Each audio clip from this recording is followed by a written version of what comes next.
क्या भगवान के प्रति पूर्ण आत्मसमर्पण कर देने से हमारे शुभ और अशुभ सभी कर्म भगवान को स्वीकृत हो जाते हैं? हाँ, ये बहुत सुंदर बात है।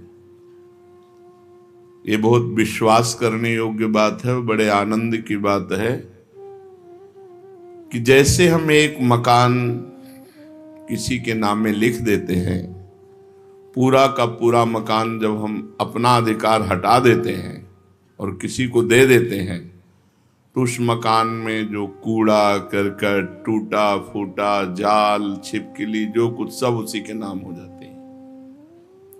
अब उस मकान के सुधार और सफाई का भार उस पर नहीं रहा, उस पर रहा जिसको समर्पित कर दिया गया।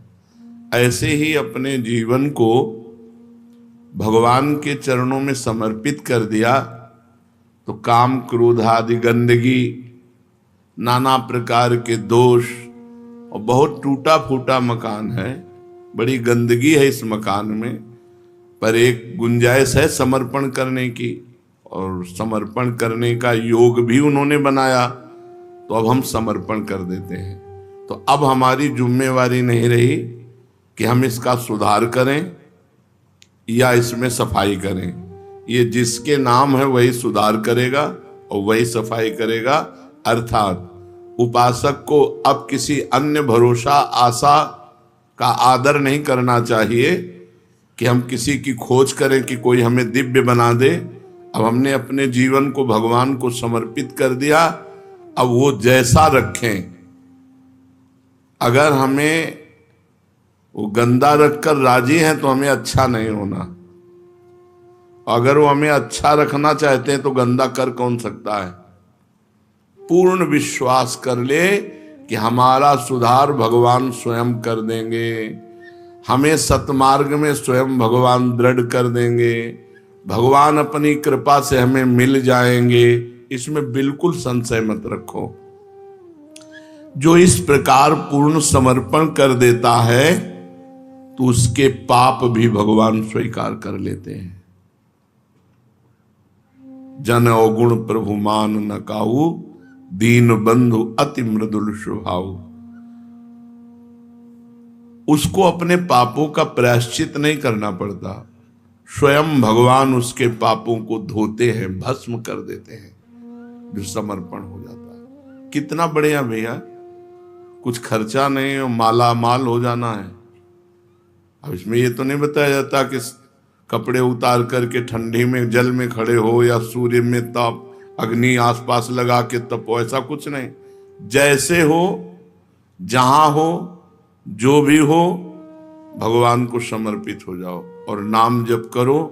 जितना तुमसे बन सकता है, शेष काम आगे का भगवान संभाल लेंगे। जहां सुधार करना है वहां जलन देंगे, विपत्ति देंगे, अपमान देंगे, पिटवाएंगे, अपने आप सुधर जाओगे। ये थोड़ी है कि ऐसे तुम्हारी आरती होगी और सुधर जाओगे। नहीं नहीं नहीं, वो सुधारने की एक्टिंग जानते हैं, जगत गुरु है वो, सब गुरुओं के गुरु हैं, वो सुधार देंगे। सुधर जाओ तो सुधर जाओ, नहीं सुधार देंगे। सुधर जाओ तो अच्छा है, और सुधार जब देंगे तो फिर बहुत विचित्र ढंग से सुधारते हैं। बोले अब शरीर में कैंसर हो गया, बचने की गुंजाइश नहीं। अब हे भगवान, आओ लाइन में। उनके लिए शरीर में कैंसर होना कोई बड़ी बात थोड़ी। शरीर एक कपड़ा है, जीव अविनाशी है, अविनाशी का कुछ होना नहीं, विनाशी को मरना है। अब जहां शरीर का भरोसा था, शरीर के भोग थे, शरीर से आनंदित हो रहे थे, अब शरीर में आ गया कि बचने की आशा नहीं है। तो फिर जब बचने की आशा नहीं होती तब ऐसे होता है, हे नाथ, अंदर से कि अब तो मैं आपकी, वो उसी समय काम बन गया। घंटा दो घंटा थोड़ी लगते हैं। आर्त भाव से गजेंद्र ने पुकारा, एक क्षण में भगवान ने उद्धार कर दिया। अंतिम समय जीव भगवान के आश्रित हो जाए तो अंतिम श्वास में काम बन जाए, एक सेकंड में काम बन जाए। तो समर्पित हो जाओ, सोच समझ के समर्पित हो जाओ, नहीं वो व्यवस्था कर देंगे। अगर व्यवस्था चाहते हो कि अब अपने आप करवा ले, तो करवा तो लेंगे पक्का, पर उनके हथकंडे बहुत विचित्र है। ऐसे हथकंडे विचित्र है कि ऐसा लगेगा कि अब जीना मुश्किल है। तब कहेंगे हमारा रास्ता है, आओ। पिटवा देते हैं, पुजवा देते हैं, किसी काम का नहीं रखते हैं, केवल अपने नाम का रखते हैं, ये मेरा है। अब जैसे कुम्हार मिट्टी को कूट कूट करके मसल मसल करके एक कंकड़ी न रह जाए, अगर एक कंकड़ी रह गई तो वहीं से बर्तन फूट जाएगा। इतनी सरसों जैसी कंकड़ी रह जाए तो पूरा घड़ा बेकार हो गया। ऐसे ही भगवान कूट कूट करके अपने भक्त को बिल्कुल निराभिमान, दैन्य, सरस, सहज, सरल ऐसे बना देते हैं। वैसे बनाएंगे तो वही, लेकिन हमें लगता है जितनी सामर्थ्य दी पहले बन जाओ फटाफट, उनके ऊपर मत छोड़ो। नहीं, वो अपना जब प्रोसेस शुरू करते हैं तो दोनों किडनी फेल। जिस आश्रम में रह रहे हो उससे भी निकाल दिए गए। झोला टांगे राधा वल्लभ जी सामने बैठे, न रहने का ठिकाना, न खाने का ठिकाना, न कोई बात करने वाला, न कोई बोलने वाला, कहीं का नहीं रखते। जो कहीं का नहीं रहता वो प्रभु का होता। असली में शरणागति तभी होती है जब कोई आश्रय नहीं रह जाता। ये दुर्भाग्य है कि ऐसे सुहृद भगवान का हम तब आश्रय लेते हैं जब कोई आश्रय नहीं रह जाता। नहीं तो हम पहले ही आश्रय ले लें तो ऐसी घटना ही नहीं हो पाएगी। यदि महल में ही पुकार देती द्रौपदी जी तो केस पकड़ने की सामर्थ्य नहीं दुशासन की थी कि वो केस पकड़ के घसीटता हुआ सभा में लाता। वो जब केस पकड़ा तो उनको भरोसा पांडवों का हुआ, प्रभु का नहीं हुआ। प्रभु का भरोसा, प्रभु का आश्रय, वो सब सुधार लेंगे। देखो, बिगड़ा भी उन्हीं से है, बनेगा भी उन्हीं से। बिगड़ा उनसे कैसे? उन्हीं की तो माया शक्ति है, उन्हीं की माया शक्ति ने बिगाड़ा है और कृपा शक्ति बना देगी। दोनों हाथ उन्हीं के हैं, एक हाथ से उन्होंने बिगाड़ा है तो दूसरे से बना देंगे। तीसरा कोई ऐसा नहीं है जो हमें बना सके। उनके एक हाथ ने बिगाड़ा है, वाम मार्ग, उनके विरुद्ध चलने वाले हमारी जो इच्छा है वही हमें बिगाड़ दी। ये इच्छा माया से जागृत हुई है। और दाया मार्ग, उनके अनुकूल चलने की जो इच्छा है ये भगवान की भक्ति से जागृत होती है, उनकी कृपा से जागृत होती है। तो हमारी दुर्गति भी उन्हीं से हुई और सदगति भी उन्हीं से होगी। तुम्हारी माया बाजी पसारी विचित्र, सुनि मुनि मोहे काकी कोड़, कह हरिदास तुम हारे और हम जीते तो न तोड़। बिल्कुल निश्चिंत रहो, कोई दावा ऐसा नहीं है जिसमें भगवान हमको फेल कर सके। बोले तू कामी भ्रष्ट हो गया, तो आप कहां थे? जब मैं आपकी शरण में हूं तो आप कहां थे? और आकर्षण किसने किया और भ्रष्ट किसने किया? आकर्षण आपकी माया ने किया। डांट देते हमें, उसको डांट देते, तब तो देखते रहे। तो अब निर्णय तुम्ही को करना है। तुम्हारी माया बाजी पसारी विचित्र, सुनि मुनि मोहे काकी कोड़। किसकी गोद में बैठकर बड़े बड़े मुनिजन भूल कर गए आपकी माया की। तो तुम हारे और हम जीते तो ना तोड़। फिर भी आप कि मैं हार गया तो अब चलो इसका कल्याण करना बंद कर दे, फिर भी आप सुधारने में लगे हो। जय हो आपकी। यद्यपि आप हार चुके हो सुधारते सुधारते, और हम बिगाड़ते बिगाड़ते जीत गए हैं, लेकिन फिर भी आप सुधारने में लगे हो, इसलिए आपकी जय हो। पक्का समझो, शरणागत का सारा भार प्रभु ले लेते हैं। अपने को बिल्कुल बेपरवाह होना है। अपने जितने बेपरवाह हो जाते हैं उतने ठीक हो जाएंगे। ऐसे हो जाओ, नाथ पूरा भार आपके चरणों में, मेरे से कुछ नहीं संभरेगा। तो उस भक्त के पाप भी भगवान स्वयं भस्म कर देते हैं, स्वयं भगवान धोते हैं। ये भोग वासना भरे हृदय से समर्पण हो जाए तो क्या भगवत प्रेम मिल जाएगा? हमारे हृदय में भोग वासनाएं हैं, बड़ा गंदा है, और ऐसे ही हृदय से ऐसे समर्पण कर दें तो भगवान मिल जाएंगे, प्रेम मिल जाएगा। हाँ, ये बहुत छूट वाला, जैसे दीपावली को छूट होता ना 25% छूट, 40%, इसमें 100% छूट है। ये शरणागति का ऐसा मार्ग है 100% छूट वाला, इसमें 1% का कोई पूरा का पूरा छूट है। कह रहे हाँ, जैसे पतित हो, जैसे गंदे हो, जैसे हो वैसे ही भगवान की अपिचेत सुदुराचारो भजते माम अनन्य भाग साधुरेव समंतव्या सम्यक व्यवसिता ही सा।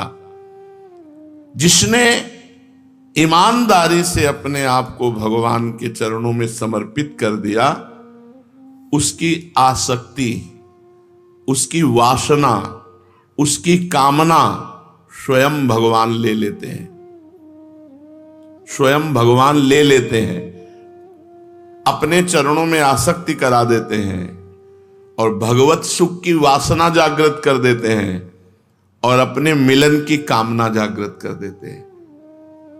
आसक्ति अपने चरणों की, वासना भगवदानंद की, कामना भगवत मिलन की।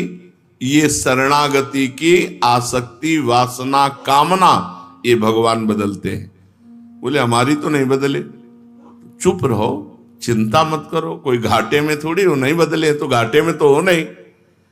शरणागत हो गए हो तो अब संशय मत करना कि मैं हुआ हूं कि नहीं हुआ हूं, ऐसा मत करना। मैं शरणागत हूं, हृदय से पक्का विश्वास, प्रभु का शरणागत हूं। बस गुरुदेव भगवान ने एक बार कहा, तुम चिंता क्यों करती हो, प्रिया प्रीतम का शरणागत है। ये सुनकर अपार सुख हुआ कि हम तो शरणागत जो हैं जैसे हैं, लेकिन मेरे गुरुदेव कहते हैं कि वो प्रिया प्रीतम का शरणागत है। अब हमें चिंता की बात नहीं, अब हमारी कोई चिंता की बात नहीं। हम तो कहते ही शरणागत हैं और गुरुदेव ने कह दिया वो प्रिया प्रीतम का शरणागत है, तुम्हें चिंता करने की बात नहीं। तो गुरुदेव ने मेरा सारा भार प्रिया प्रीतम को दे दिया। अब वो जिम्मेवारी देखें, हमारी थोड़ी जिम्मेवारी कोई है। तो हम अपनी शरणागति पर कभी प्रश्नवाचक चिन्ह न लगावें कि पता नहीं हमारी उस कोटि की शरणागति है कि नहीं, जिस कोटि में भगवान ऐसे कामना, वासना, आसक्ति का परिवर्तन कर देते हैं। कोटि वोटि हम नहीं जानते, हम जितने हैं जैसे हैं आपके हैं। हे प्रभु, जो कमी हो, जहां कमी हो, जैसे दूर करना हो आप कर लो, मैं आपकी शरण में हूं। शरणापन्न भक्त को कोई कर्म करना चाहिए, हां, वो अथक परिश्रम करता है, वो कायर थोड़ी होता है। शरणागत भक्त अथक परिश्रम करता है, रात दिन प्रभु की आज्ञा का पालन करने के लिए वो सेवा में तत्पर रहता है। वो कायर नहीं होता कि बैठा है पैर पे पैर चढ़ाए और तो प्रभु की शरण में, ऐसा नहीं है। जो दिनचर्या है, जो कार्य है, वो तत्परता पूर्वक करता है, पर वो कार्य करता नहीं है। वो देख रहा है भगवान यंत्रवत मेरे से करवा रहे हैं, उसका कोई फल, उसकी कोई कामना नहीं, कोई वासना नहीं। उसके कर्म भाव से होते हैं, प्रातः से लेकर शयन तक। उस पर इतनी भगवान की कृपा होती है कि स्वयं भगवान प्रतिपल उसके समीप रहते हैं, उसकी चिंता करते हुए। यह शरणागति का आनंद है, प्रतिपल भगवान समीप रहते हैं उसकी चिंता करते हुए। भगवान का हृदय उमड़ता रहता है उसके प्रति कि ये मेरा है, मेरे को समर्पित है। जीव मात्र में भगवान की प्रीति है, सब मम प्रिय सब मम उपजाए। पर भगवान संग का और कृपा का अनुभव उसे ही कराते हैं जो शरणागत है। सब पर भगवान की प्रीति है, सब मम प्रिय सब मम उपजाए। पर कहते हैं मामेव ये प्रपद्यन्ते, तो माया में ताम तरंते। माया से वही तर सकता है जो मेरी शरण में आ गया। मामेव ये प्रपद्यन्ते, भगवान कहते हैं मत चित्ता मत प्रसादात सर्व दुर्गाणि तरिष्यति। जिसने मेरे को चित्त दे दिया तो मेरी कृपा से वो समस्त दुर्गुणों से पार हो जाता है। कहते हैं कि भगवान के एक बार सन्मुख हो जाओ तो सारे पाप भस्म हो जाते हैं। तो ये एक बार सन्मुख होना क्या है? अपने को पापों से बचाकर, आसुरी भाव का आश्रय छोड़कर माया के द्वारा अपहृत ज्ञान को सत्कर्म और उपासना में पुनः करना भाव, अंदर का भाव समझो। इसमें जो लिखा है वो तो अंदर का भाव समझो। हे भगवान, आज तक तो मैं भटकता रहा, अब मैं आज आपकी शरण। ये सन्मुखता हो रही अंदर से। हे भगवान, आज तक भटकता रहा, कहां कैसे सुख मिले, कैसे शांति मिले, कैसे आनंद मिले, दया निधान, जीवन बर्बाद हो गया, कुछ लाभ नहीं मिला, अब मैं आपकी शरण में। यह सन्मुखता। जीव संसार से पीठ करके जब भगवान की तरफ होता है तो उसमें समस्त भागवतिक सद्गुण जागृत होने लगते हैं और उसी क्षण सन्मुख होए जीव मोई जबहि, जन्म कोटि अगनाशों तबहि, करोड़ों जन्मों के पाप नष्ट कर देते हैं। तो बोले फिर भोग क्यों भोगना पड़ता है? तो कर्मों का नहीं भोगना पड़ता, वो प्रारब्ध भोगना पड़ता है। संचित कर्म भस्म हो गए, क्रियमाण निष्फल हो गए, लेकिन प्रारब्ध जो जिससे शरीर रचा गया था, शरणागत आज हुए हो और शरीर बहुत पहले रचा गया था, तो रचने के समय जो कर्म रखा गया कि इसमें आपको ये दुख मिलेगा, इसमें आपको ये सुख मिलेगा, वो शरणागत होने पर, सन्मुख होने पर भी आपको भोगना पड़ेगा। अवश्य में वो भोक्तव्यम, प्रारब्ध भोग भोगना पड़ता है। नहीं तो किसी को संशय हो जाएगा कि जब करोड़ों जन्मों के पाप भगवान की सन्मुखता में नष्ट हो गए तो वर्तमान में उसको दुख क्यों भोगना पड़ रहा है? क्योंकि वर्तमान शरीर की रचना जब हुई थी तब वो शरणागत नहीं था। वर्तमान शरीर की रचना होते समय उसके सुख दुख वाले शुभ अशुभ कर्म मिश्रित करके शरीर की रचना की गई। तो जब अब शरणागत हुआ है तो संचित कर्म भस्म हो गए, क्रियमाण निष्फल हो जाएंगे, वो आपको बांधेंगे नहीं, लेकिन प्रारब्ध आपको भोगना पड़ेगा। इसीलिए बड़े बड़े सिद्ध संतों के भी जीवन में प्रारब्ध भोग आता है। तो प्रारब्ध को भोगते हुए भगवान की शरण में रहो, निश्चिंत रहो, निर्भय रहो, व नाम न भूलो। नाम भूलने वाले ये शरणागति के भाव को धारण नहीं कर पाएंगे, और इस पर हम कोई गुंजाइश नहीं रखना चाहते कि हम भगवान को भूले हैं तो चलेगा, क्योंकि हम भगवान की शरण में नहीं। तो ऐसे रहो, भगवान की शरण में रहो।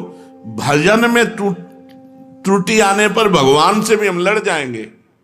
एक बात और समझ लो, शरणागत है, सब कुछ आपका है, लेकिन आपकी यदि स्मृति में अंतर पड़ा फिर हम इस बात में नहीं कि चलेगा, नहीं, इस पर नहीं चलेगा। एक चीज पे जीवन भर हमको लड़ना है, अखंड स्मृति। भगवत स्मृति पे अगर प्रहार हो, महाराज हमको अगर भोग देश में भेजना है तो अपनी स्मृति दो, हम जाने को तैयार हैं। नरक में भेजना है तो अपनी स्मृति दो, हम जाने को तैयार हैं। परम पद में रखना है तो अपनी स्मृति दो, हम जाने को तैयार हैं। आपकी स्मृति रहित परम पद नहीं चाहिए, आपकी स्मृति रहित हमें कोई सुख नहीं चाहिए। स्मृति रहित हमें समय कटे और हम कहें शरणागत है, इस पर हम नहीं राजी हैं। बिसरी हो न बिसारी हो, यही दान मोहि देव, श्री हरिवंश के लाडिले मोहि अपनी कर। श्री राधा वल्लभ लाल की।